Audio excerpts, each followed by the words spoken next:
Good evening. I'm Paula Akana. And I'm Kenny Choi in for Yunji Denise. It's a fresh blueprint to modernize the Navy's Red Hill underground fuel storage facility, but it's taken almost 2 years to get consensus, and some are still wondering if it goes far enough. KITV4's Catherine Cruz has the latest developments.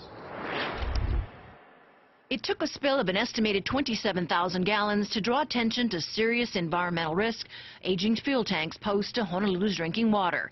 2 years after that spill, still no cleanup, but the military agreed to a timeline and scope of work to reduce the threat.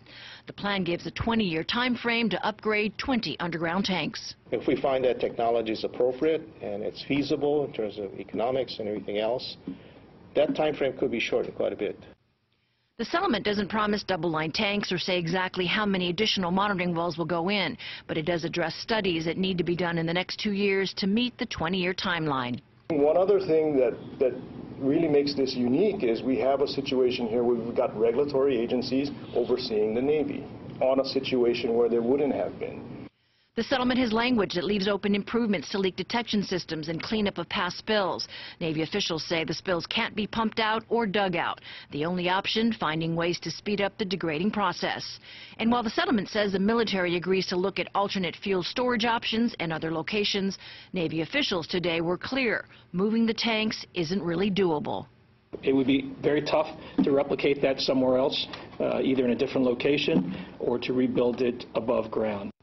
The military points to the strategic importance of the facility to fueling the Pacific Fleet ships and planes, and being built into a mountainside provides protection from outside threats and any power failure. Because of our off-the-grid nature, we are particularly not prone to any kind of cyber attacks. So I think the combination of those elements make Red Hill unique and would be very difficult to replicate in 2015 and out. But some still worry the settlement doesn't go far enough to address the corrosion of the tanks and the transparency of a process that's up against national security. You're of the mind that there's some sense of urgency here.